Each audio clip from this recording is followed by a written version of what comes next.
Muito boa noite, sejam muito bem-vindos, seja muito bem-vinda, seja muito bem-vindo a mais uma gravação do nosso podcast Fiz um Insight, um projeto onde eu falo que você tem que ouvir na lata do Aqui do E, sempre baseado nas melhores evidências científicas disponíveis.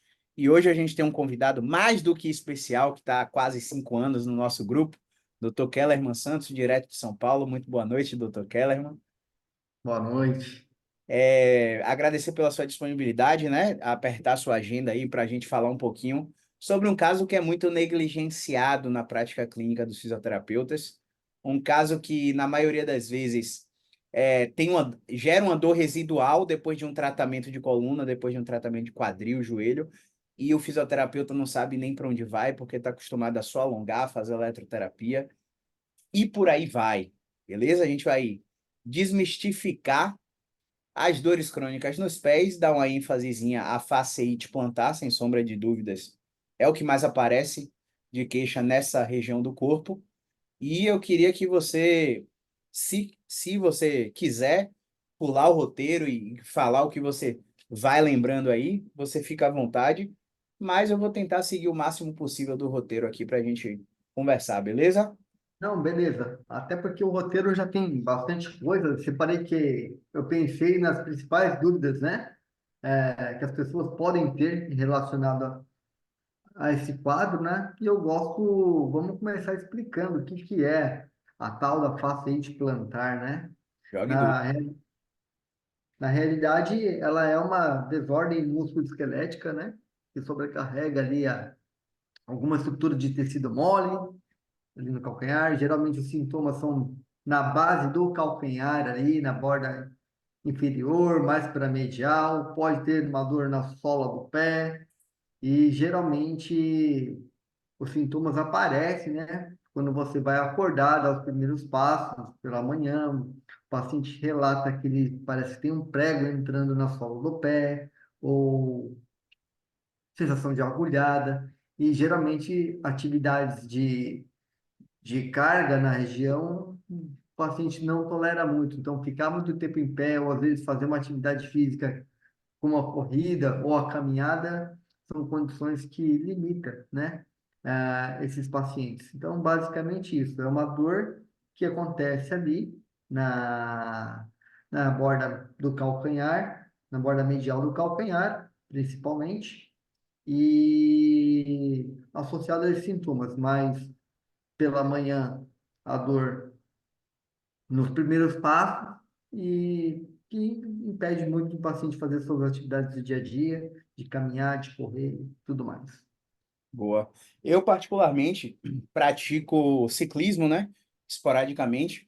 E quando eu tô com incapacidade para dar pelo menos os primeiros 4 passos depois que eu acordo ou depois que eu parto do repouso, eu percebo que, além disso, quando eu vou pedalar, eu sinto uma dor concentrada no meio do pé, né? Eu tenho tratado isso há um bom tempo, não é uma coisa que me incapacite, mas o que a gente vê na prática clínica em corredores é assustador do ponto de vista não só da incapacidade para correr, mas do ponto de vista dos tratamentos que essas pessoas recebem, né?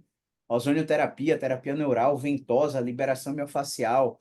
E a gente sabe que essas técnicas não têm evidência científica nenhuma para dor, muito menos quando essa dor é crônica. Então a gente tem que entender um pouquinho o que é a fascite plantar e entender um pouco da neurobiologia da fascite plantar, né? Se a gente for.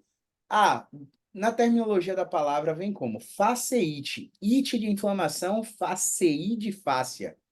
E o que é a fáscia? É o tecido conjuntivo denso que é feito para dar sustentação e força. E aí, meio que qual que é a plausibilidade da liberação miofascial? Uma vez que a liberação miofascial, a ventosa, a pressão isquêmica, elas vão colocar lá uma pressão adicional do tecido conjuntivo frouxo e fazer com que esse tecido conjuntivo frouxo tenha microtraumas. Esses microtraumas, por sua vez, vão gerar mais processo inflamatório e esse processo inflamatório vai alterar a permeabilidade da membrana. Então, eu estou exercendo pressão em um tecido que não é feito para receber pressão, para alcançar um tecido que é denso para dar sustentação e força, com a proposta de liberar esse tecido. Pô, se ele nasceu para ser denso, por que diabo que eu estou botando pressão nesse tipo de tecido, né? Vai Então, inverter, temos invertendo a propriedade biológica do tecido, né? O que é para ser rígido, você quer deixar mais frouxo, o que é frouxo, você quer enrijecer, né? Então, não faz muito sentido, né? Pelas plausibilidades biológicas da mãe natureza, né? é uma loucura completa. Eu fico questionando muito isso quando os profissionais vêm falar comigo sobre liberação, sobre ventosa, guachá, aqueles instrumentos de liberação miofascial, né? Então, Sim. assim, como que na sua prática clínica, Kellerman, você faz o diagnóstico desse tipo de condição? Quais são os Então, conjuntos de características que você tem enquadrado esses pacientes? primeiramente, pela história do paciente, né? Apresentando esses sinais e sintomas que a gente falou da definição. Aí um teste que eu utilizo muito é o mecanismo do molinete, né? Onde você vai ver ali, vai pegar no primeiro metatarso dele, no dedão, ele vai fazer uma hiperextensão da metatarsofalangiana, da primeira metatarsofalangiana, né? Quando você faz essa hiperextensão, naturalmente ele vai aumentar o arco plantar ali, e geralmente essa hiperextensão do primeiro metatarso faz com que aumente o estresse na face plantar, e o paciente ele pode relatar dor nesse movimento do mecanismo do molinete, né? Um Você sinal resiste clássico. ao teste? Você resiste? Oi? Você resiste ao teste? Se eu resisto? Ou só estresse? Você pode fazer ele de forma passiva ou você pode fazer ele de forma ativa, né? No caso, pedir para o paciente ficar, fazer o movimento de plantar-flexão, ficar na ponta do pé, sustentar ali, porque aquela posição vai fazer com que gere um estresse maior na face plantar, caso ele tenha uma dificuldade, né, na mobilidade da primeira metatarsiana, que a rigidez também é um fator para contribuir para o aparecimento da facete plantar. Aí já seria uma rigidez na cabeça do primeiro meta na interfalangiana, né? Na extensão do Exatamente, hálux, vamos dizer assim. Então, exatamente. eu não sei se esse teste seria capaz de diferenciar entre outras condições, mas na prática clínica a gente encontra a reprodução da dor do paciente. Quando faz esse teste, até sobre. Eu coloco o paciente geralmente para andar na ponta dos pés, não para questão de força, de miótomo, de coluna lombar, mas só para ver se reproduz o sintoma mesmo. E como você falou da história, né? O cara acorda e os primeiros passos são muito ruins. Ou o cara está em muito tempo de repouso, ou muito tempo sentado, e os primeiros passos tornam-se ruins. Então, às vezes, quando o cara vai fazer uma ressonância magnética, uma ultrassonografia, eles não encontram nenhum achado que justifique o quadro clínico de fascite plantar, né? Mas a gente sabe também que esses corredores, esses praticantes de atividade física, ou até mesmo vovozinhos sedentários, eles também podem ter outros problemas, né? Rigidez talocrural, mal perfurante plantar, esporão de calcânio. E aí, assim, na prática clínica, tem alguma coisa que faz essa diferenciação de outras patologias do pé? Então, a mais comum, Caio, dos diagnósticos do pé é que, assim, as pessoas acham que a paciente plantar só dói a sola do pé, o calcanhar. A princípio, sim, mas tem outras patologias que podem gerar dor no calcanhar. Por exemplo, a mais comum é a síndrome do túnel do tarso, né? Porque temos inervação ali que pode referir uma dor para o calcanhar, só que a diferenciação é porque na face plantar você não tem parestesia, você não tem formigamento, né? Já no síndrome do túnel do tarso, isso é possível, e a gente faz um teste de estresse do túnel do tarso ali, fazendo uma dorsiflexão associada com uma eversão. Quando você faz essa manobra, você estressa ali o tecido neural, né, do, do túnel do tarso e pode referir os sintomas, né? Então, se o paciente, às vezes, ele chega com uma dor no calcanhar, e também ele refere uma dor no antepé, provavelmente ele pode ter a fasciite mais alguma outra condição do pé, né? Pode ser um neurônio de Morphan, outras condições. Outra condição muito comum de aparecer, deixa eu ver o nome aqui, que eu já é um um fibromatoma, né, da fáscia plantar, que são nódulos que se formam na, na própria região da fáscia plantar ali, que também gera essas dores. Também é um outro diagnóstico diferencial que pode ser feito de outras patologias. Tem também, deixa eu só ver aqui, eu não lembro bem o nome dessa Eu acho que condição. síndrome do túnel do Tarso é a que mais É a mais comum. e que a que mais os clínicos não sabem diferenciar. Exatamente. Nessa corrente que tem aí de formações de três letras, onde ensinam os profissionais a entender que a coluna é a causadora do planeta Terra inteiro, e o cara pega uma dor no pé, e o cara já vai começar a avaliar a coluna, ele do nada coloca uma mobilização neural lá, por exemplo, numa possível radiculopatia, e melhora o sintoma no pé. Ah, é a coluna. Mas, na verdade, aquilo ali era um aprisionamento de nervo periférico que estava para o médico é a síndrome do túnel do Tarso, né? Então, esse Tá. estresse que você usou a nomenclatura aí é justamente aquele grau de neurodinâmica 4 que a gente usa para a mobilização do nervo tibial, né? Com aquelas oscilações. Só que no caso você não excursiona, né? Você coloca a extremidade em tensão máxima para ver se há reprodução do sintoma. Em relação ao neuroma de Morton, eu acredito que há um achado radiológico, né, lá nos ossos sesamoides, há um achado também de baropodometria com um abrupto aumento de pressão plantar, justamente nessa região entre o primeiro e o segundo meta. Então, assim, também existe o que a gente chama de overlap de sinais e sintomas, né?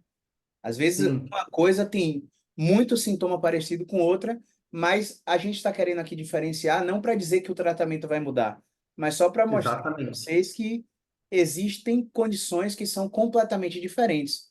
Mas aos olhos do fisioterapeuta, não importa o que é que o paciente tem ali, importa o que é que o paciente sente, porque a incapacidade vai ser para quê?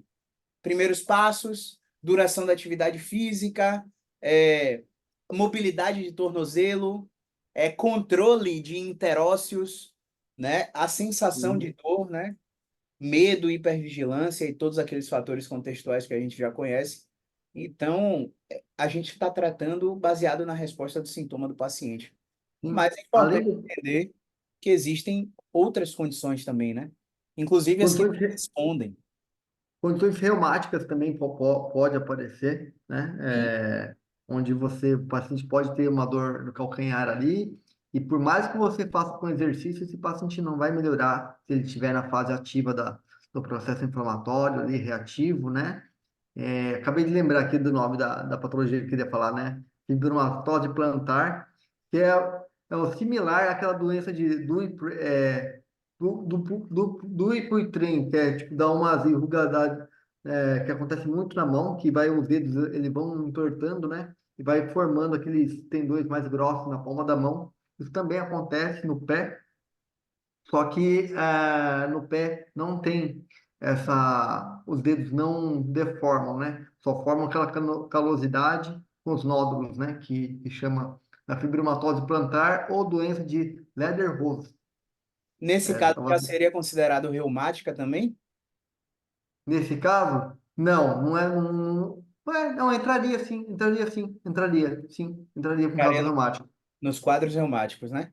E entraria. também, provavelmente, a alteração achada na ultrassonografia mostraria uma ecogenicidade maior, né? Que dá para Com você certeza.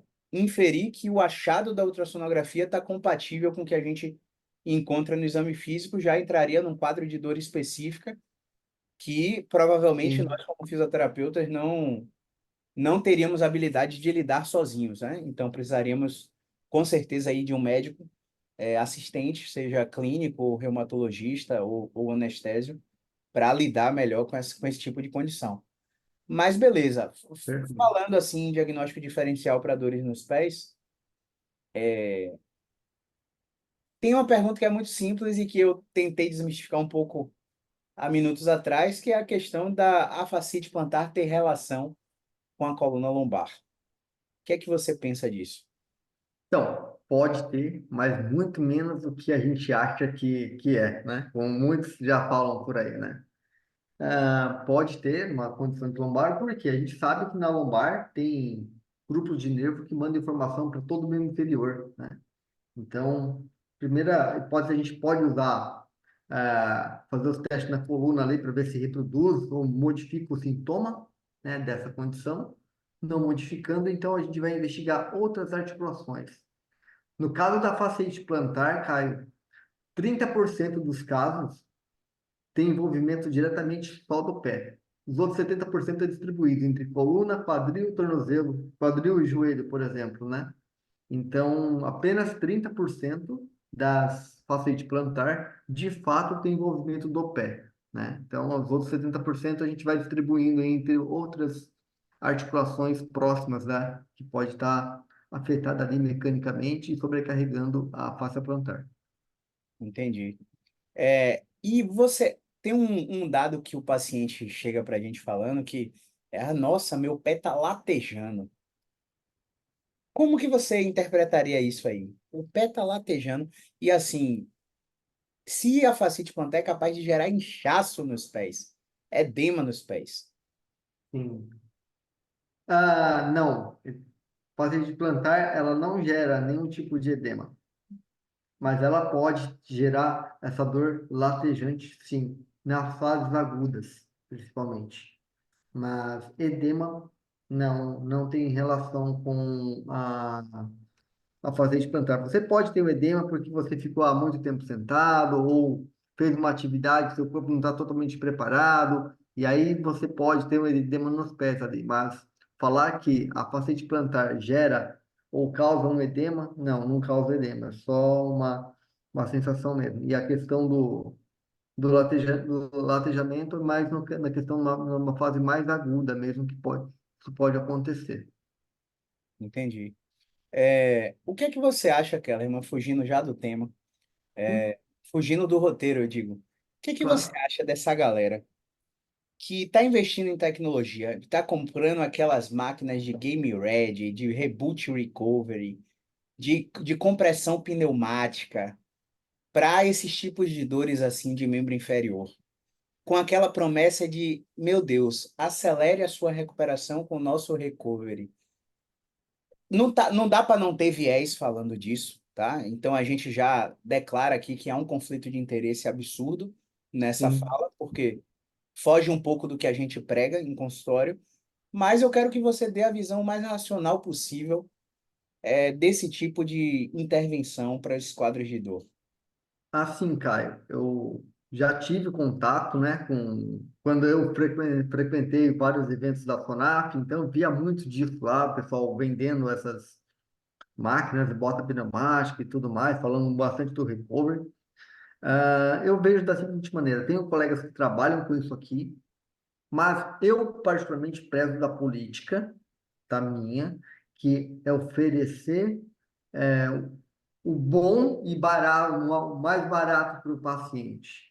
Porque seria muito fácil eu pegar uma máquina boladora aqui, colocar no consultório e fazer um marketing para atrair o paciente para poder ele pagar muito mais caro para usar o procedimento do que, né, um outro procedimento em si. Já tem estudos falando que essa bota pneumática, comparado, por exemplo, se você dormir bem, fazer uma boa higiene do sono, e repousar no day off dos seus treinos, a melhora é igual. Então, assim, se você parar para pensar, pô, vou gastar 15, 20 mil numa bota pneumática, se eu falar para o cara dormir melhor e ficar de repouso uns dias, vai ter o mesmo resultado. Pô, o que que é mais barato, né? Só que eu entendo que em questão mercadológica, marketing, isso vai gritar nos olhos do paciente e ele acha que ele vai precisar daquilo. Então, tá tudo certo. É o jogo como é jogado, né? Eu, particularmente, defendo, eu procuro oferecer para o paciente um tratamento de boa qualidade, com menor custo para mim, tipo, em termos de material e tudo mais. Mas eu poderia muito bem comprar uma maca boladona e não sei o quê, gastar 30 mil e falar que minha consulta é 700 pontos por cada maca, entendeu? Sendo que uma maca de 100 reais faz a mesma coisa. Isso a gente chama de análise de custo-efetividade. Toda vez que a gente quer implementar uma intervenção, a gente tem que analisar o que já existe de tratamento para essa condição. Então, por exemplo, se a gente for nos principais guidelines da APTA, da JOSPT, do BNJ, o NICE, em inglês, assim, para dores de fascite plantar, para dores crônicas nos pés, a gente tem alguns fatores que são primordiais. Dentre eles, a mobilidade para a dorsiflexão. Então, a dorsiflexão é uma habilidade que muita gente perde ao longo do tempo, que é a habilidade de levantar a ponta do pé. Se você estiver pisando no chão, levantar a ponta do pé e ficar só sobre os calcanhares. É esse movimento de dorsiflexão que acontece. E muitos pacientes perdem essa habilidade e vão para, sei lá, aulas de CrossFit, aulas de academia, vamos fazer mobilidade de tornozelo. E não é simplesmente chegar ali e colocar o joelho para encostar na parede, com o pé fixo no chão e vamos recuperar. Você precisa funcionalizar essa amplitude de movimento.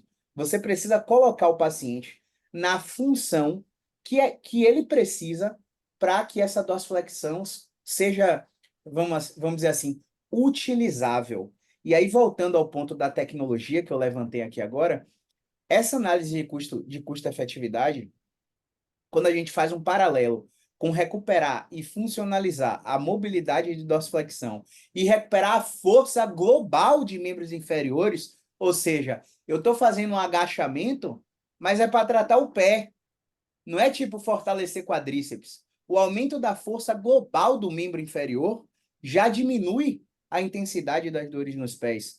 E quando a gente compara isso, exercício mais game ready, mais reboot recovery, mais compressão pneumática intermitente, a gente vê que o grupo que adicionou a tecnologia não teve benefício adicional e só teve aumento do custo do tratamento. Então, assim, eu, Caio, pode ser que daqui a 1, 2 anos você me veja mudar de ideia e comprar uma parada dessa para botar na clínica. Pode ser, porque a ciência ela se autocorrige ao longo do tempo. Mas hoje, com o que a gente tem de evidência, a gente diz que assim como essa tecnologia, colchão, travesseiro, tipo de sapato, é puro marketing, velho. É uma ideia que é vendida para alimentar uma indústria que reforça o comércio dos congressos, onde eles pagam os principais profissionais da área de pé para começar. Por Onde gentileza, eles Lidiane, pagam tira o os microfone. principais profissionais da área de pé para começar. Tem alguém com o microfone ligado aí. É, valeu, valeu, Lidiane, obrigado. Então, vê como a roda gira. Eu estou num congresso e eu estou patrocinando Caio Kellerman, Ju, Lidiane, Beatriz, Jackson, que são os maiores especialistas em pés do Norte e Nordeste, para vir falar de pé para cá. E aí eu vou deixar eles falarem dessa evidência que não vende o produto que é a minha marca que patrocina. Então eu brinco assim que os congressos eles estão pouco se lixando para os clientes. Eles querem criar inovações, entre aspas, para solucionar problemas que não existem, mas que eles inventam que são reais, para que você continue comprando deles. Então, assim, respeito quem decidiu incorporar a tecnologia no seu consultório para usar isso como uma ferramenta de marketing para valorizar o seu serviço. Respeito de coração. Mas daí a dizer que isso vai ser fundamental para acelerar a recuperação de um paciente, seja com dor no pé, ou seja com dor lombar, ou seja com dor em qualquer canto do corpo, eu já acredito que seja demais, né? Bom demais para Sim, ser sim, verdade, como sim, eu gosto de sim, sim, falar. sim, né? Então eu sou mais, tento ser o mais simplista possível nisso. Nada contra quem investe pesado nisso, está tudo certo também, né? Eu acho que é do Mas, jogo. mas vamos lá, Kellerman. Se eu pegar um paciente que ele é corredor e ele consegue correr 5K bem, mas todo sábado no longão, quando ele vai fazer o longão, ele reporta que no quilômetro 8 para o quilômetro 9 ele começa a sentir dor no pé, Ele vai no ortopedista, o ortopedista diz que ele tem fascite plantar e precisa de fisioterapia. Aí ele chega para você e fala: posso continuar correndo? O paciente ele precisa parar as atividades dele porque teve um diagnóstico de dor crônica nos pés, de fascite plantar ou qualquer coisa do tipo. Em hipótese alguma, eu não vejo dessa maneira. Hipótese alguma, eu estou sendo muito radicalista, vai. Digamos assim, a gente vai avaliar e vamos ver se ele está numa fase mais aguda ali, remissiva do problema. De fato, o paciente ele vai precisar ser afastado temporariamente da sua atividade que estressa a região, que provoca os sintomas. Mas não é motivo para ele não parar a atividade. Talvez reduzir o volume de treino, né? Fazendo o rastreamento, o tracking certinho, talvez ele consiga continuar fazendo a atividade mesmo com a dor, e à medida que ele vai tratando, a dor ela vai diminuindo. Então, eu acho que tirar da atividade de vez, assim, só em casos muito agudos mesmo, muito que provocam sintomas, mas eu particularmente, eu falo para os meus pacientes, eu não costumo tirar eles das atividades, eu apenas dou orientações para adaptar e para ele reduzir o volume durante o processo, porque até se pensar num atleta, o emocional, o psicológico dele vai ficar afetado quando ele tira ele da atividade. Já que temos uma crossfiteira aqui, né? Você pode ver quando você tirou ela do crossfit, legal, o bicho pegou pro teu lado, né? Mas assim, é mais ou menos isso. Minha Então orelha, é. minha orelha coçou quando eu tirei ela do CrossFit. Ó, mas vamos lá, Kellerman, vamos deixar isso um pouco mais prático para os colegas que nos assistem ou que estão vendo a gravação dessa live. Como que você faria esse tracking com um paciente que chegou com esse relato, né? Olha, eu corro 4 vezes na semana. Segunda, quarta e sexta, eu corro 5 quilômetros e não sinto nada. Mas domingão é o longão. E no longão, a partir do quilômetro 8 em diante, eu corro com bastante dor. Ao ponto que quando eu chego no quilômetro 12 do longão, eu tenho que parar de correr porque eu não aguento mais de tanta dor no pé, de tanta queimação, ao ponto de começar a mancar. Meu ortopedista falou que é para eu fazer repouso. Só que eu não quero parar. E aí eu tô te procurando como fisioterapeuta. Você examinou o cara, excluiu a coluna como influenciadora dos sintomas, excluiu o quadril como influenciador dos sintomas. Não vale a pena, nessa live em específico, começar a falar de como a gente faz isso, porque é um processo que demora demais. Mas você excluiu também o tornozelo como fonte dos sintomas. E você não achou no exame físico alguma coisa palpável, metrificável, para dizer para o cara: olha, é isso que você tem, vamos tratar isso e você vai voltar a correr tranquilo. Você precisa rastrear a dosimetria da prescrição de exercício do cara. Na prática, como que você faria isso? Qual é a sua sugestão? Na prática, curto e grosso assim, reduzir o volume de treino dele. Conversar, entrar em contato com o treinador, se ele tem assessoria, alguma coisa nesse sentido, e reduziria em 10%. Faria o treino dele em 10% semanal do volume que ele está correndo na semana. Então, se ele corre, sei lá, roda lá, vamos colocar aí, você falou 3 vezes na semana, se ele Nesse for. caso aí, ele está com um volume total semanal de 27 quilômetros. São 3 corridas de 5, de segunda, quarta e sexta, e uma corrida de 12, que seria para ser 15, mas ele para em Tá, 12 porque não aguenta mais. 20, Então ele está com 27. 27 totais. Então, ele vai parar as atividades, teoricamente, ele vai correr apenas 2,7 na primeira semana, na segunda semana a gente acrescenta mais 2,7, 10, não, mais 270 metros, né? Não 2,7, não, vou dobrar Então, no a. caso aí, ó, de 27 quilômetros, a gente tira 50% do volume dele. Então ele vai para 13,5 semanal. 13,5 semanal a gente divide em 4 corridas, que ele está acostumado. 4 corridas de 3,300.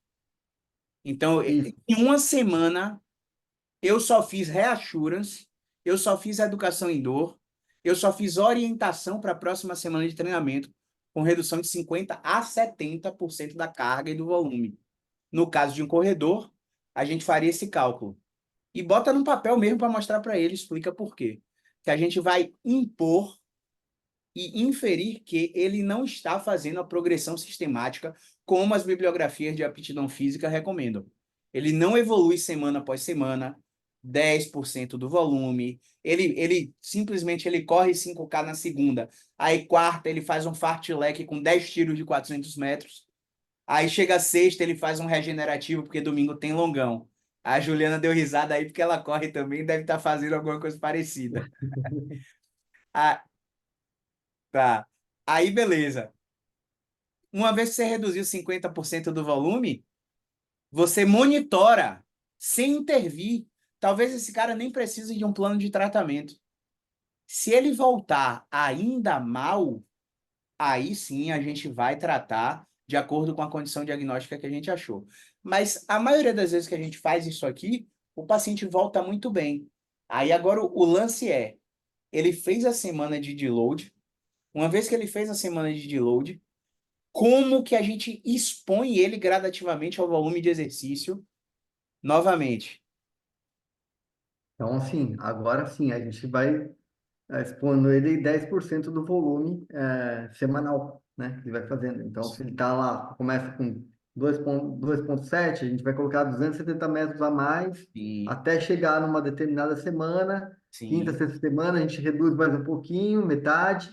Depois a isso. gente pega a carga da segunda semana e vai progredindo até que ele chega no volume que ele estava habituado, né? Então, é se desafiar aos poucos e muita educação em dor. E Sara quer falar alguma coisa aí. Rapidinho, Sara. Juliana botou, ó, meu marido corre 200 quilômetros no mês. Ah, Irmão, porra. 200 quilômetros no mês, vamos supor que ele faz 5 treinos por semana. Vamos meter dividido por 20. Ele tem um volume de 10K por treino. Abre o microfone aí, Ju. Fala aí com a gente. Oi, boa noite. Ele corre todos os dias. Ele tem Domingo a uma meta domingo. de correr 5 km no mínimo. Mas aí tem dias que ele faz 16, tem dias que ele faz 22, tem dias, ele já fez 29, ele está treinando para maratona. Sim. Ele tem assessoria esportiva Só, para isso?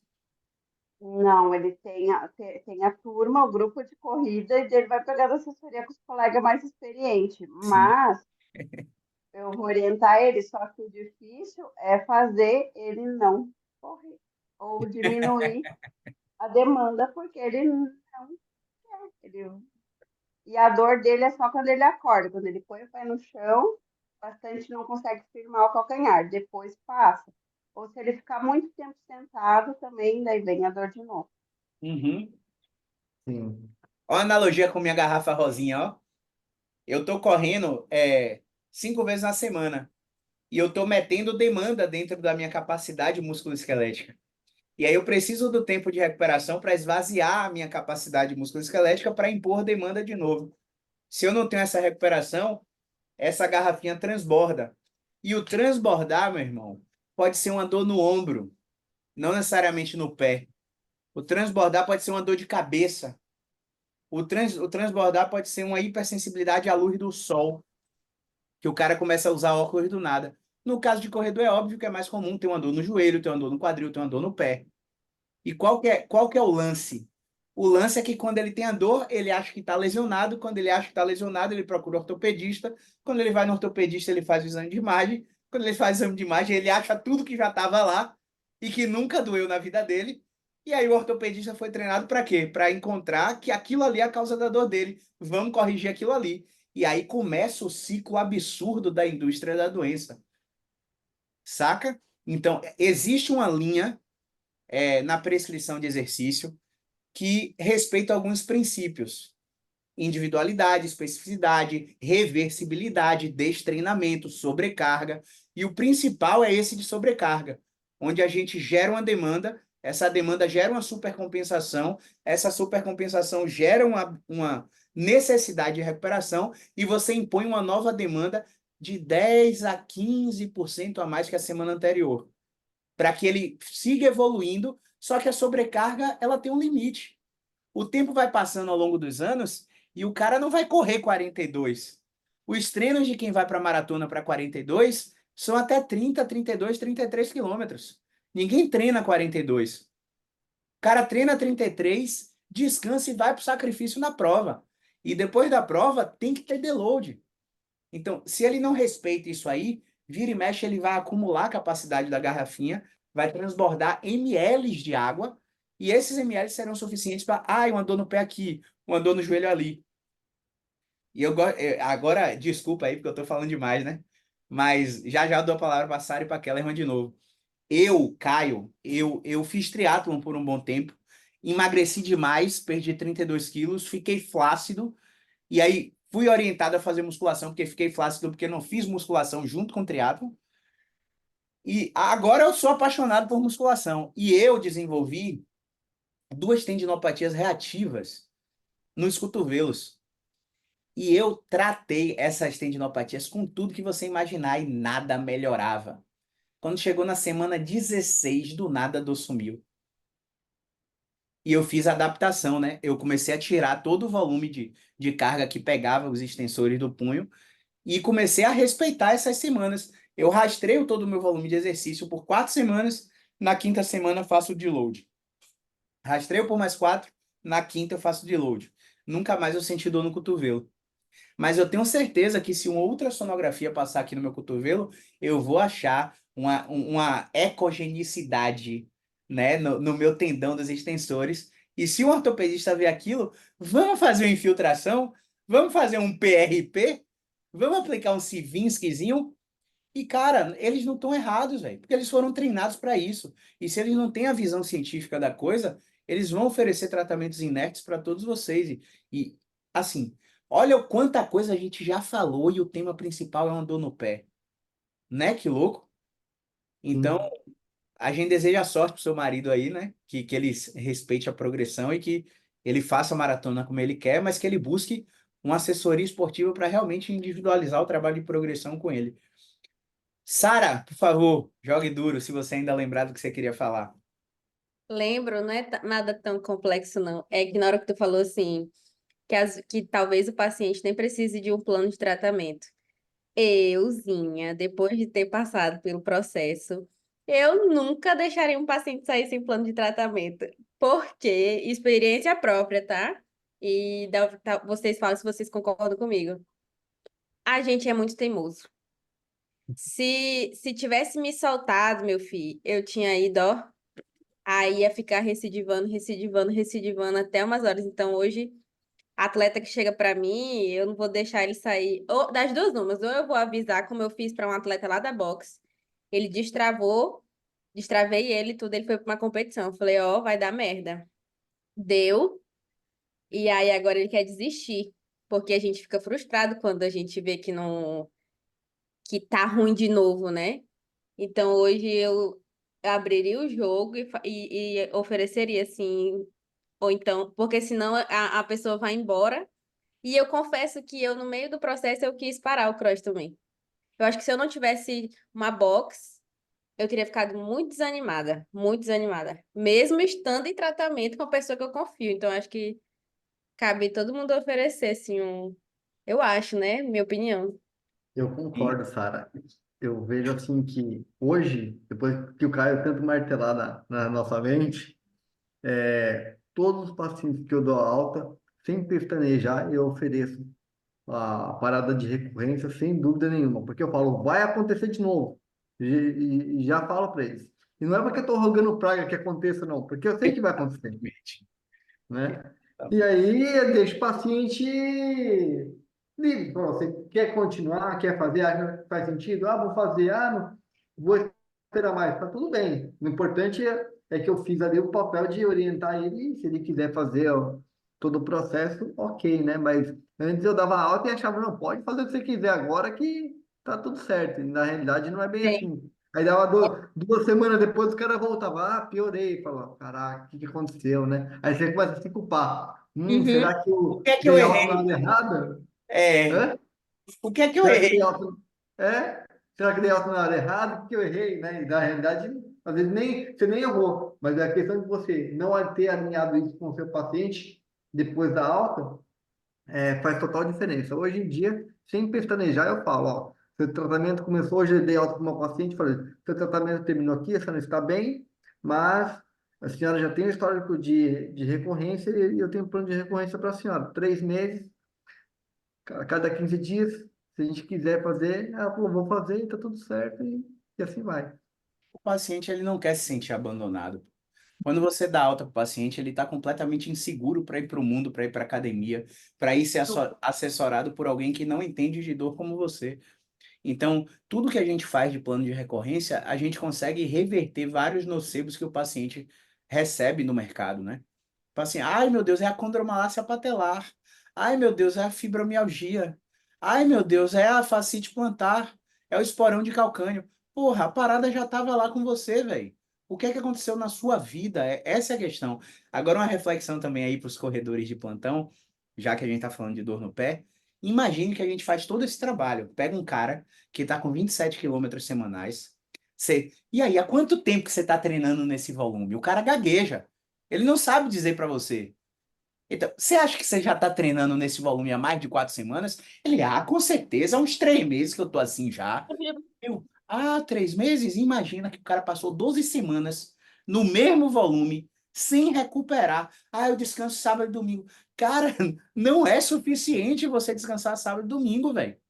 Simplesmente não é suficiente. Se você for fazer exame de sangue, coletar enzima hepática, TGO, TGP, gama-GT, CPK, fosfocreatinoquinase, troponina, você vai ver tudo alterado ainda e você descansou só 2 dias.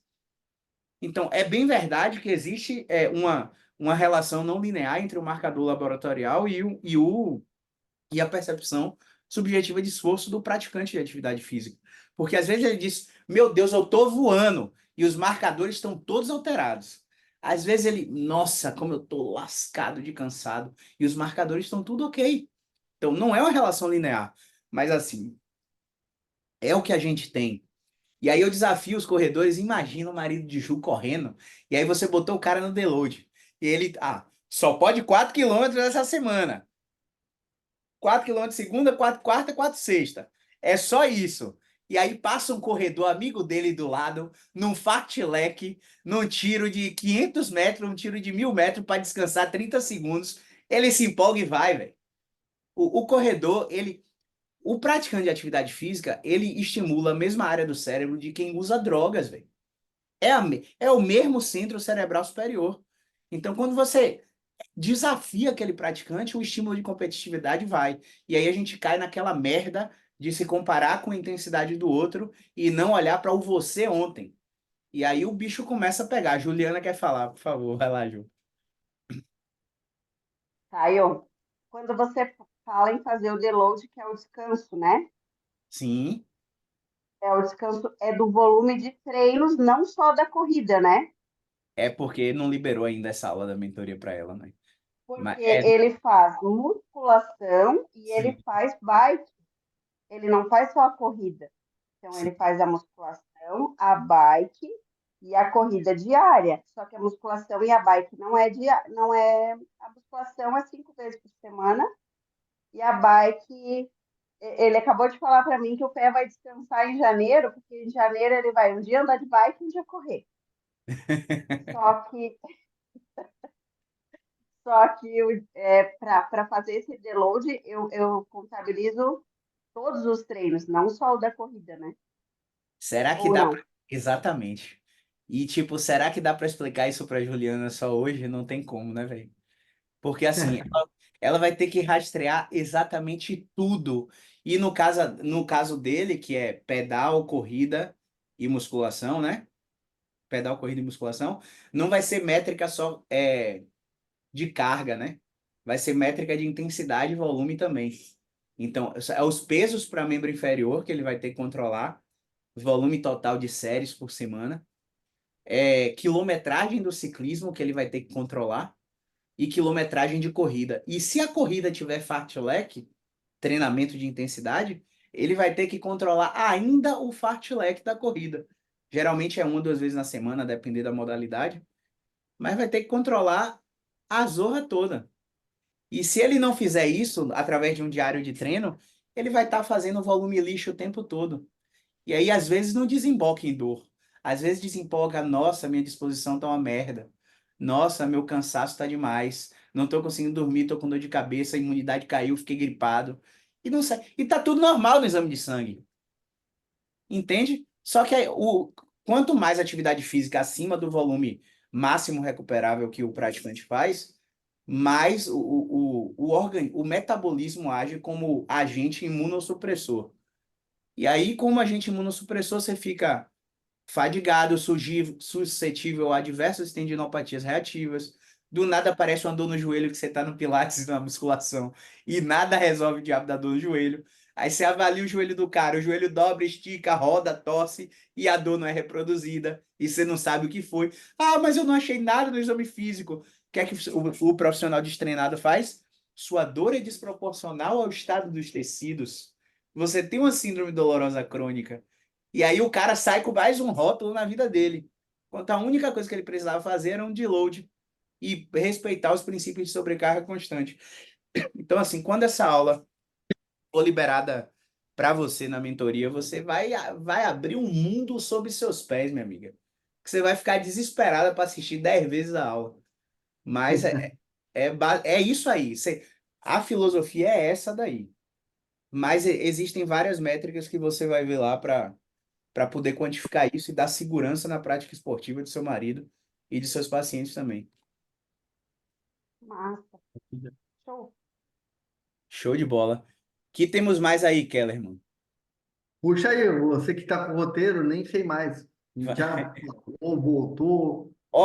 Isso aqui é muito importante. Eu tenho dor nos pés. Qual o melhor calçado para mim? Eu preciso ir na Centauro comprar um tênis supinado, um tênis pronado ou um tênis neutro? Eu preciso fazer baropodometria computadorizada, análise com Vicon, sistema de 3D análises, para identificar como o meu pé está pisando para melhorar minha dor baseado nesse paradigma? Qual é a sua visão disso aí? Então, Caio, vou aproveitar, vou puxar vários ganchos dessa pergunta aí. Já veio vários insights aqui agora. Primeiro porque não tem, na literatura não tem nenhum estudo falando qual é o melhor tipo de calçado. O calçado que a gente busca é por conforto, tá? Quanto mais confortável for o calçado, melhor para você. Não é, então essa questão do tênis pronado, supinado, não sei o que o vendedor lá da loja vai querer te empurrar, que o tênis mais caro, boladão, tem gel por todo o pé, não sei o que, aquela coisa toda. Cara, não precisa nada disso. É você colocar o tênis no pé e se sentir confortável. Exatamente. Deixa eu te mostrar aqui. Eu sou colecionador, viu? Deixa eu te mostrar Não, aqui. você é um caso à parte, você é um caso à parte. Ó, deixa eu te mostrar aqui, ó. Esse aqui é um modelo de tênis que a galera é da vaquinha. Olha o design desse tênis. Você pisa assim mesmo. Praticamente não tem pisar no calcanhar aqui. Ele força o meu padrão de corrida, que é heel striker. Eu ataco o chão com o calcanhar. Ele me força a não ter essa fase, para eu pisar direto aqui no médio pé. E isso, associado à placa de carbono que está aqui, me daria mais impulso. Então seria até um doping esportivo, mas que a Federação Internacional ainda não considera. Não queira nem saber o preço desse tênis aqui, beleza? Agora, olha isso aqui. Isso aqui é um Fila KR6. Eu acho que é o tênis mais barato que eu já tive na vida. Ele é mega leve, parece uma pluma. E, tipo, para mim, não estou recomendando para vocês. Para mim, ele é o tênis mais confortável que eu calcei na vida. E a sensação que eu tenho correndo com ele é de correr descalço. E ele é muito baratinho, mas muito baratinho. Se você pegar em uma promoção de Netshoes, então, acho que você paga 250 conto nesse tênis. Então, por que que eu estou mostrando isso aqui para vocês? Porque, assim, para endossar o que o Kellerman falou, né? Primeiramente, mas também para te dizer que você pode até ter uma pisada pronada, você pode até ter uma pisada neutra e uma pisada supinada. Mas os estudos por 1.000 horas de treinamento, colocando indivíduos supinados para usar tênis pronado, indivíduos pronados para usar tênis supinado, e comparar no volume de 1.000 horas de treinamento, o índice de lesão por usar o calçado supostamente errado, de acordo com o paradigma biomecânico, não foi maior comparado ao pessoal que era neutro e calçou o tênis neutro. Então Exato. parece não haver, pode ser que isso mude, tá? Mas parece não haver nenhuma diferença do tipo de calçado relacionado à prevenção de lesão ou redução de quadros de dor.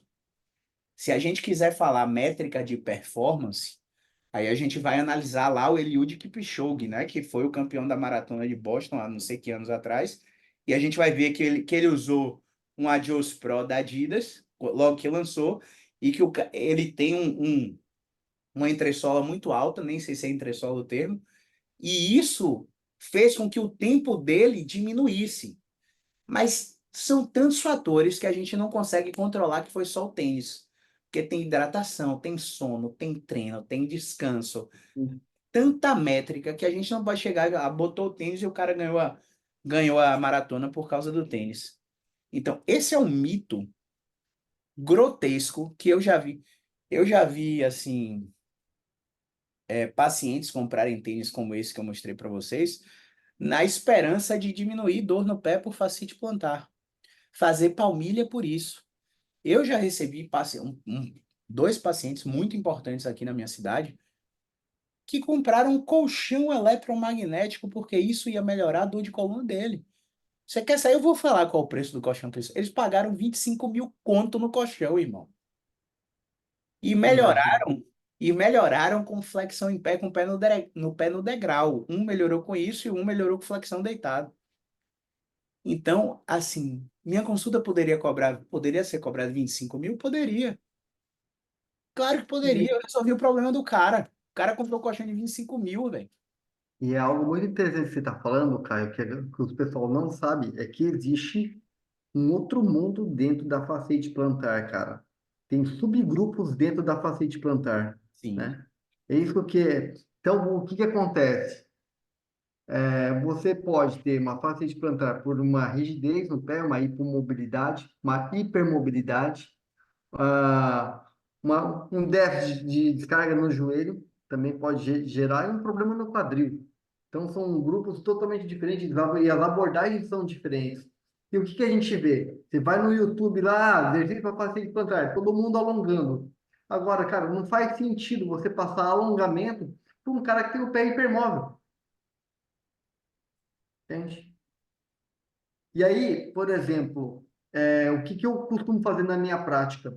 Quando eu observo que eu tenho um pé num paciente que é hipomóvel, eu faço uma low dye, uma bandagem com esparadrapo e testo, o paciente melhora, melhora. E aí, sim, eu posso até prescrever e falar, talvez a palmilha possa te ajudar. Então, antes de você recomendar, o cara vai lá e compra uma palmilha de 300 pontos, sei lá, você pode testar no seu consultório, faz uma bandagem ali no pé dele, dá para ele usar por uns dias, né? E ver como que ele se comporta com aquilo. Se for benéfico para ele, provavelmente uma palmilha pode ajudá-lo, né? Mas não é, lembrando que não é tratamento, é só um recurso para tirar a carga mecânica ali, pode falar. boa. Vamos lá, uma provocação. Sim, sim, Você entende que um paciente que você mete uma bandagem rígida, um KT mesmo simples, e ele melhora. A plausibilidade dessa melhora é por uma via completamente diferente da proposta pela intervenção?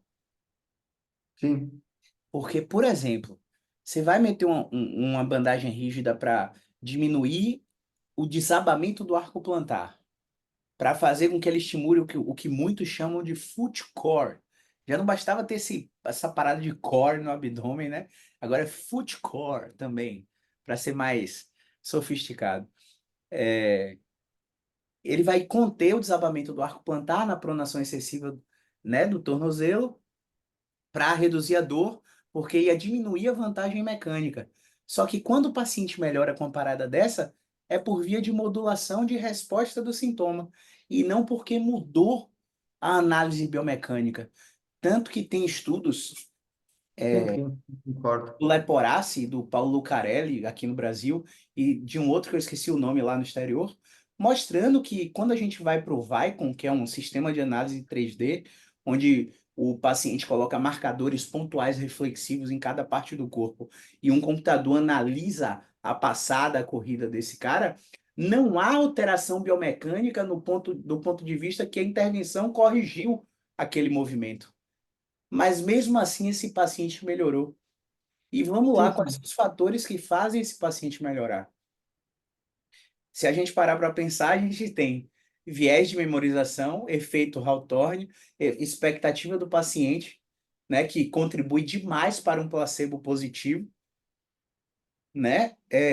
Regressão para a média, velho. O cara já está com muita dor, com o passar do tempo, o que que a mãe natureza vai fazer? Vai aumentar ainda mais a dor? Pode acontecer, mas a média sempre prevalece, na maioria das vezes prevalece. Então, o cara Sim, tá com sim. dor 9 daqui a 6 meses, ele vai estar com dor 9 ainda? A chance é que ele esteja com dor 7, 6, que volte para a média.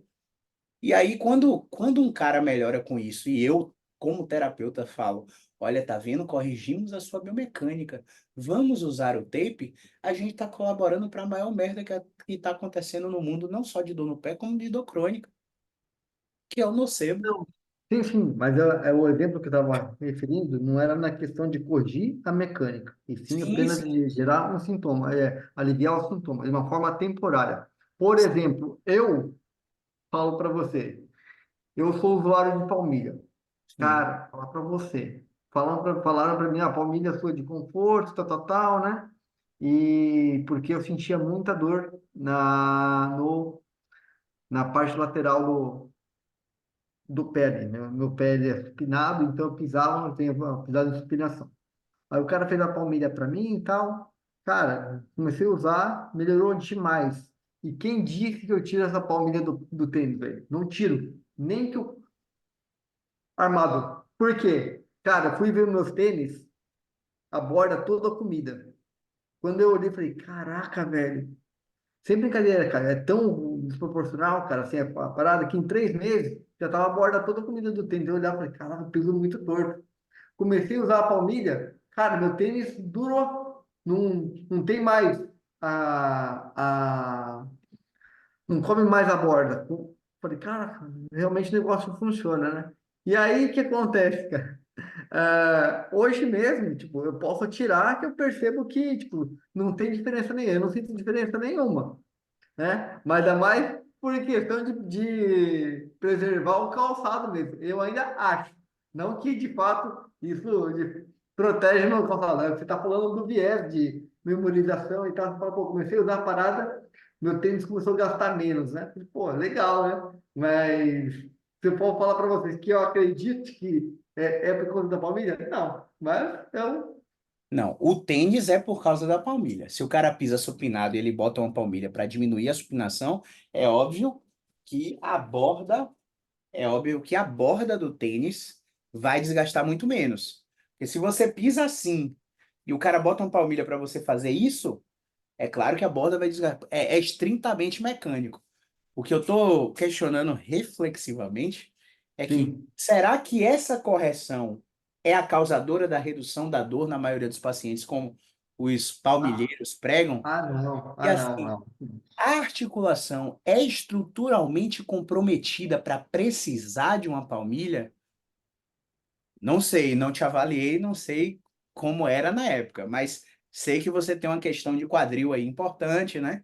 Então, se o cara for uma articulação comprometida, a palmilha é muito bem-vinda. Se o cara teve um trauma com fratura transtrocantérica depois de um acidente automobilístico e reduziu abruptamente o comprimento do membro, ele não nasceu com esse desvio.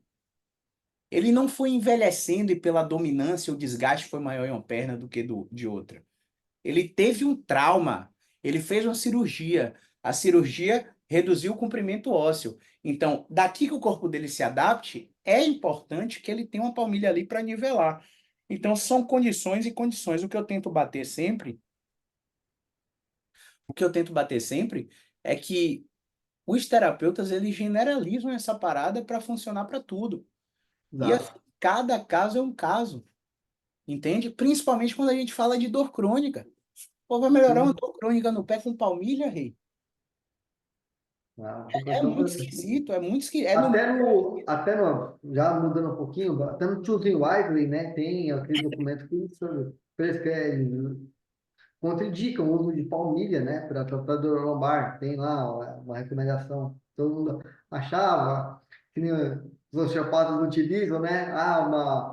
Uma alteração da cadeia, tal, o tornozelo virou, a fíbula desceu, não sei o quê, rodou o quadril, aí a pelve antiverteu, tensionou a lombar, então você tem dor lombar por conta que teu pé, você pisa assim, então coloca a palmilha para corrigir. E o tio ele não apoia esse tipo de intervenção, sendo que vários estudos já mostraram que palmilha não é efetivo para tratamento de dor lombar, né? Olha aí a viagem que a gente está. Estamos falando do pé e estamos na lombar já.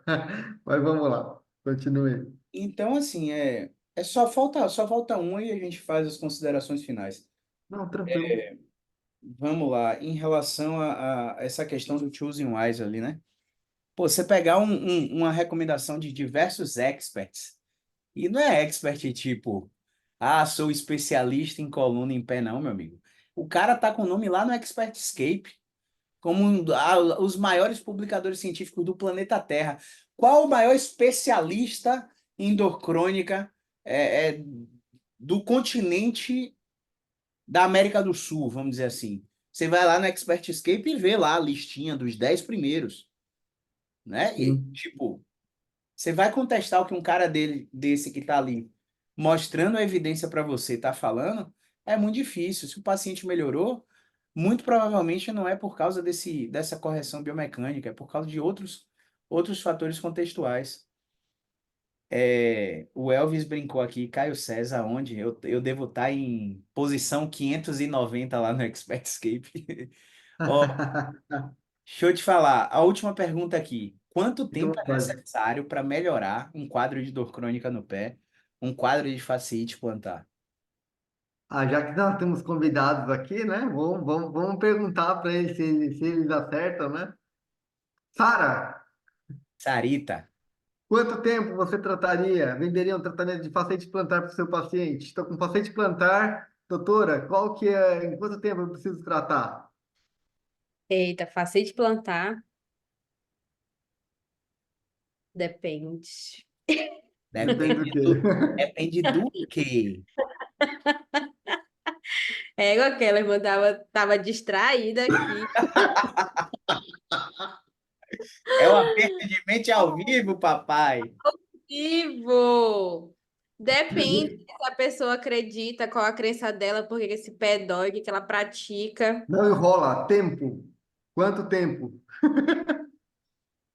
Cara, eu não, falar bem a verdade, não sei, mas eu acredito que não menos que 2 meses. Boa, maravilha. Os Boa. estudos mostram que de 6 meses a um ano, pessoal. E qual Então, seria o nosso diagnóstico para esse perfil de fascite plantar aí, Keller?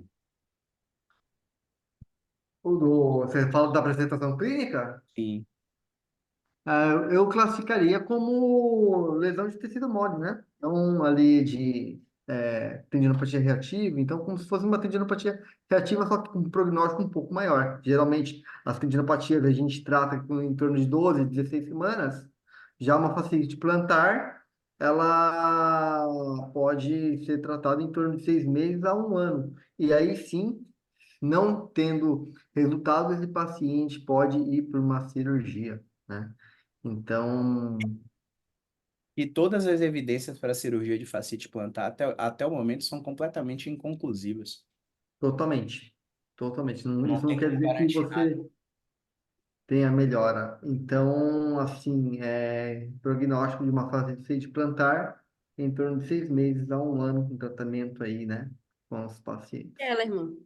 Aproveitando que a gente está falando de fascite, é, como é que tu aborda e se aborda? É uma coisa que eu não atendo muito, assim. O famoso esporão.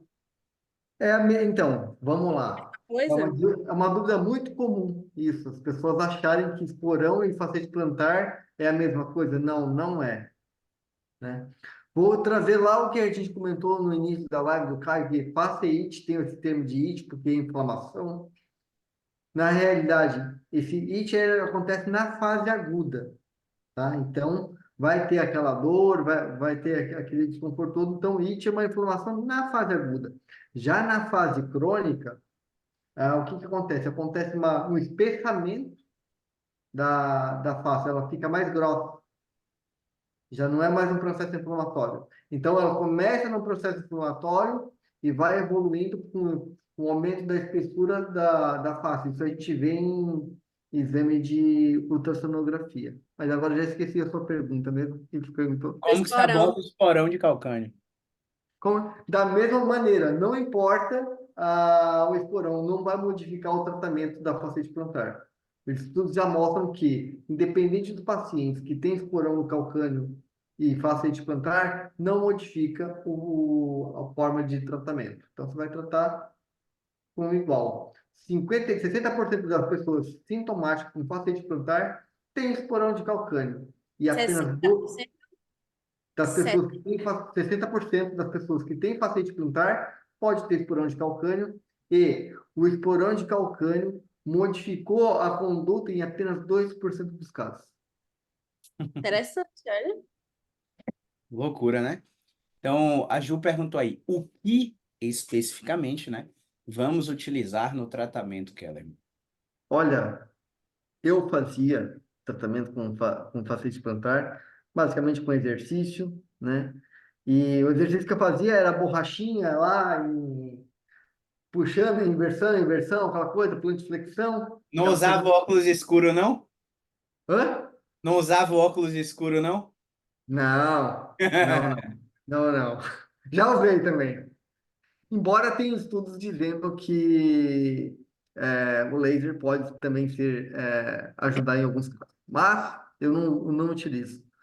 É, mas em relação aos exercícios, hoje eu trabalho todos com cadeia cinética fechada, todos, né? E aí, Caio, o que você ensinou muito na mentoria para nós ajuda muito, né? A irradiação de força. É Eu não queria incrível. dar spoiler, mas os caras não deixam. Hoje, hoje eu atendi uma criança, cara, com 7 anos de idade, com dor no calcanhar, praticamente com uma facete plantar com 7 anos.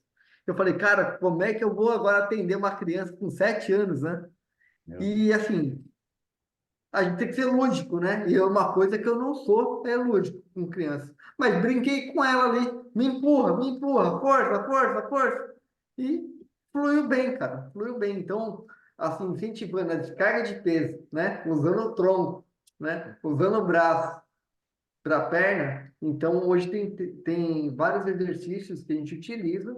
Eu uso praticamente, vou colocar aí 90% dos exercícios, tudo em cadeia cinética fechada, pé apoiado no chão e uso transferência do corpo para poder estimular ali, às vezes fibulares, às vezes tibial posterior. Então, dependendo do que a gente encontra na avaliação, vou trabalhar um determinado grupo muscular, isso falando mais na parte mecânica, e dependendo da possibilidade, outros grupos musculares, fibulares, por exemplo. Boa. Juliana pergunta também, prognóstico de 6 meses a um ano é história natural ou é o nosso tratamento que possibilita? Ah, Boa pergunta, né? Mas eu acredito que seja o que o nosso tratamento proporciona, né? E também tem a história natural, um pouco, tudo junto e misturado, eu acredito, assim, porque eu acredito que o nosso tratamento, de fato, vou melhorar minha resposta. Eu acredito que seja história natural, o que a gente faz no tratamento é apenas controlar os sintomas durante o processo da recuperação. Bom, acredito nisso. Eu vou parafrasear o Kellerman aí com o que eu contei nos stories hoje. Eu tô há 4 dias com a garganta lascada. E nos últimos 2 dias piorou muito. Acordar ruim, a minha voz já tá diferente aqui agora e dormir muito ruim. E eu marquei minha médica, né, que também é minha paciente e tal, e fui nela hoje. E sabe onde ela desembocou? Na alimentação e no sono. Enfim, comi demais, a cardia não tá fechando, tem comida demais no estômago, regurgita, esofagite. inflama a laringe, traqueia e começa a desencadear dor de garganta. É, por que que eu estou falando isso? Porque Voltaire já dizia, né, que a medicina trata de entreter o paciente enquanto a história natural, enquanto a mãe natureza resolve o problema. Eu poderia não ir em Taísa hoje. Eu saberia que o tratamento para mim é sintomático, que eu ia entrar com anti-inflamatório, lavagem nasal, talvez corticoide nasal tópico, um anti-histamínico se o nariz fechar demais, lavar com Nelsoro. Eu já estou acostumado com esses procedimentos, não muda muita coisa. E quando a gente vai para a história natural, a gente fica 15 dias, 21 dias no máximo disso aí.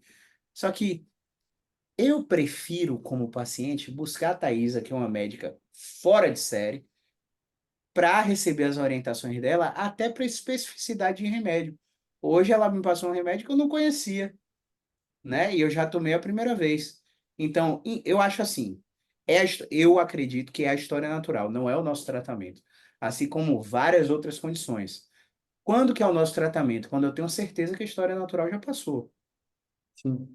História natural já passou. Ah, o cara tá com um padrão inconsistente de resposta do sintoma há 6 anos. Você vai esperar 2 anos de história natural desse quadro diagnóstico? Você não vai, já passou da história natural. A história natural não foi favorável. Então, assim, independente, assim, a pergunta é excelente, tá, Ju? Mas Uhum. independente se é história natural ou se é o nosso tratamento, nós temos muito o que fazer durante o processo de regressão que a história natural proporciona, principalmente nessas técnicas que eu chamo de transmissão de força, né? Porque elas mimetizam o hábito mais comum que a gente tem, que é andar. E a gente vai lá e substitui uma posição sentada, uma posição deitada, uma posição de pé, começa a pegar na cabeça do paciente para transmitir para o pé oposto, fazer dupla tarefa, usar o tronco com rotação. Enfim, a gente pode trabalhar muita coisa aí nessa questão. A infiltração também é uma forma de é, atenuar o sintoma enquanto a mãe natureza resolve o problema. Qual que é o lance? A infiltração não gera autonomia do paciente, né? Então, enquanto ele tiver sintoma, ele vai ficar dependente da infiltração até que uma hora a infiltração deixa de fazer efeito. Então, eu considero o fisioterapeuta um felizardo, assim, porque a maioria das intervenções que o fisioterapeuta tem é baseada na cinesioterapia, que é a terapia por movimento. E a terapia por movimento proporciona autonomia, né?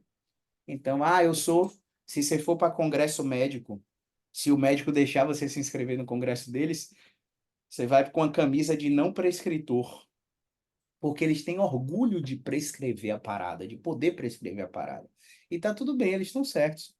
Só que quando a gente teve a experiência, hein, Kellerman, de colocar um ortopedista dentro de nossa turma, no CFT, qual foi a impressão que ele teve no final do curso? Meu No Deus, fim.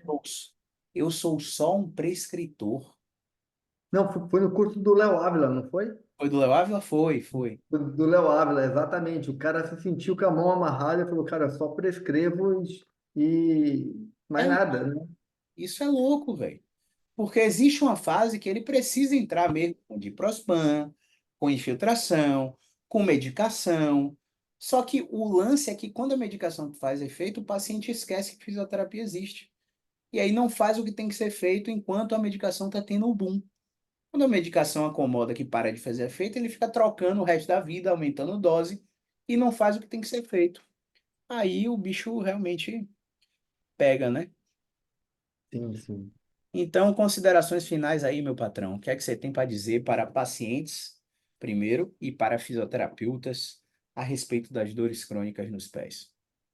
Bom, vamos lá. Primeiro, para os pacientes é acreditarem que tem tratamento e realmente a gente entende que esse tratamento não é uma coisa tão simples assim como a gente acha que é, porque o prognóstico dessas patologias são de longa duração, né, o tempo de tratamento.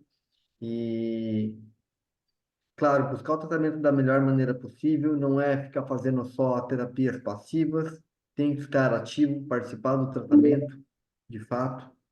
E para pacientes, para profissionais, de fato, entender melhor as variáveis, né, que a gente nem discutiu aqui, senão a gente ia levar até meia-noite, as variáveis que podem interferir nesses pacientes, né? Entender o contexto do paciente, toda a sua individualidade e não botar medo no paciente, né? E acho que mais por isso, e prescrever exercício da melhor maneira possível dentro do seu contexto. Então, acho que basicamente é isso, mas aprender a entender principalmente na parte, né, biomecânica ali para você entender um pouco das variáveis que podem interferir nessa fascite plantar, mas não só ficar preso a isso, mas outros contextos e eu acho que é isso. Nada mais a me alongar. E agradecer aí todo mundo que participou. Infelizmente a gente teve esse contratempo, mas na quarta-feira eu vou fazer essa live. Vou repetir esse tema lá no Instagram, porque eu acho que ficou bom demais. Eu acho que é um conteúdo que deveria vir para mais gente, não é só para físio, não. Então, acho que ficou bem legal.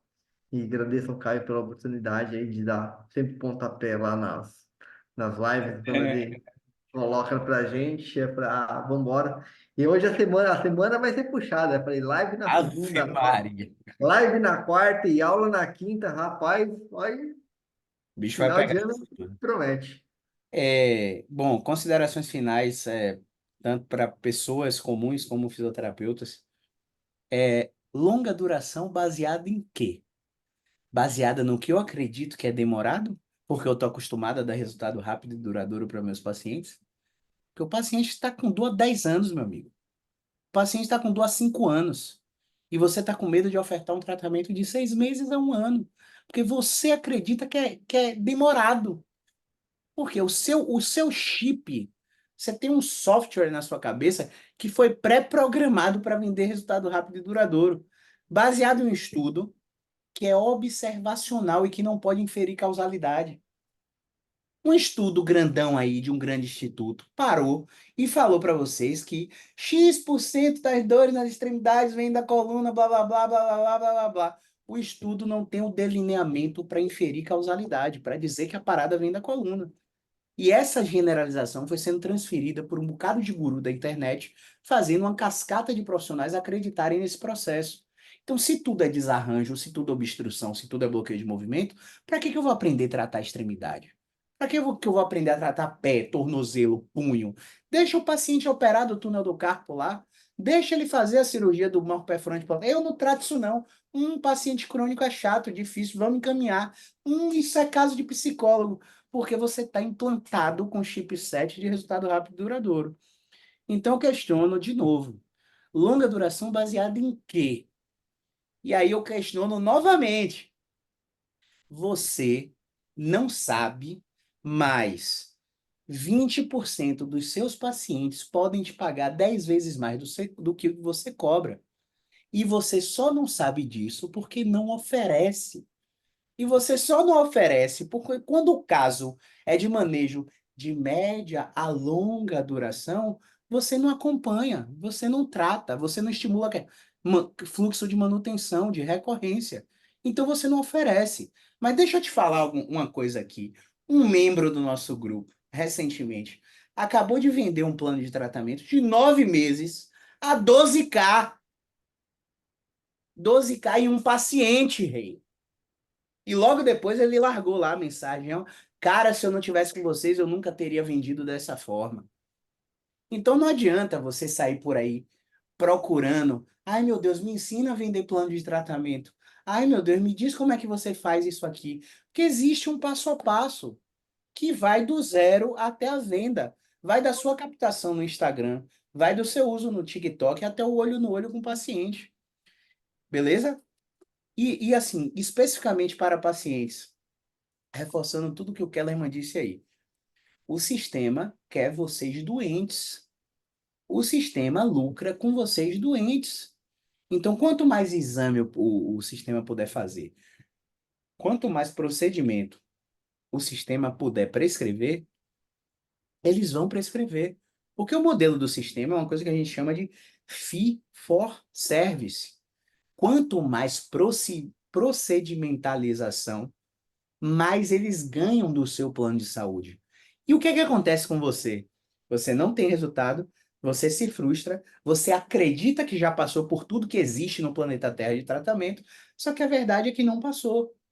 Então, eu tenho acompanhado um paciente que fez 11 cirurgias para dor crônica.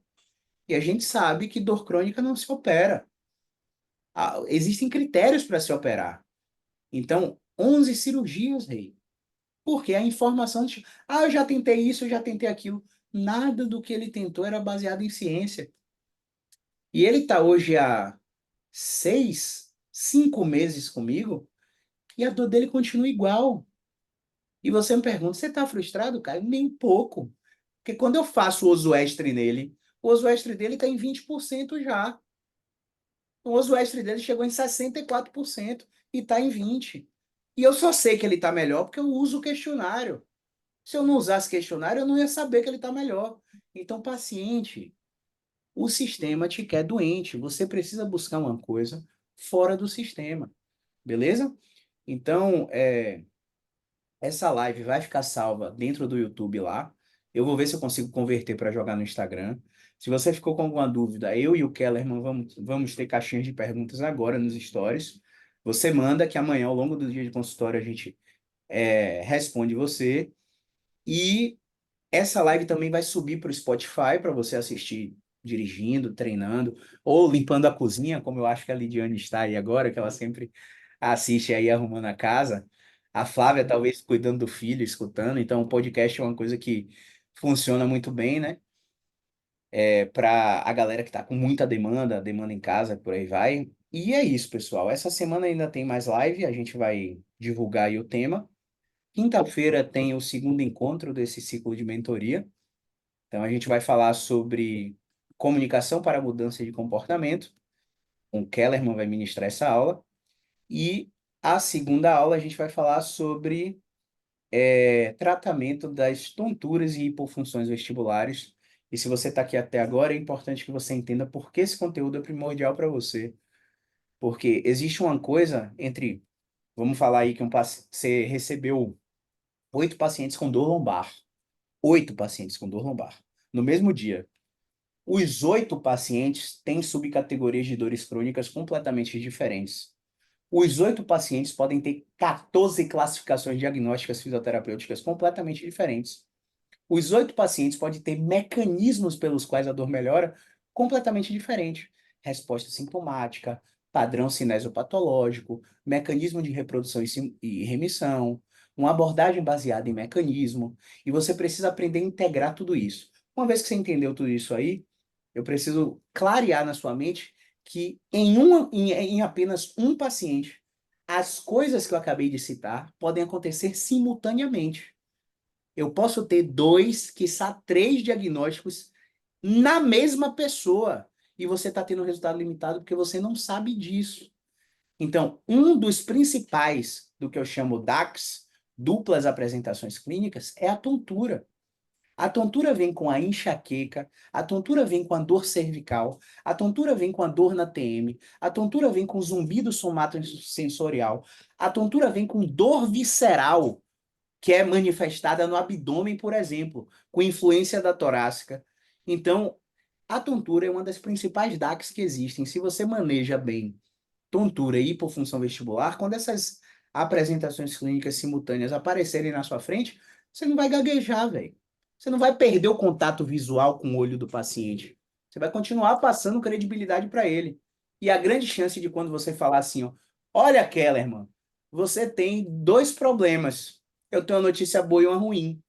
A boa, Kellerman, é que tem jeito. A ruim é que é um pouco mais devagar do que a gente esperava. Porque quando eu mexo na sua cervical, eu pioro sua tontura. E quando eu mexo na sua tontura, eu pioro sua cervical. Então a gente não vai poder bater nas duas coisas ao mesmo tempo.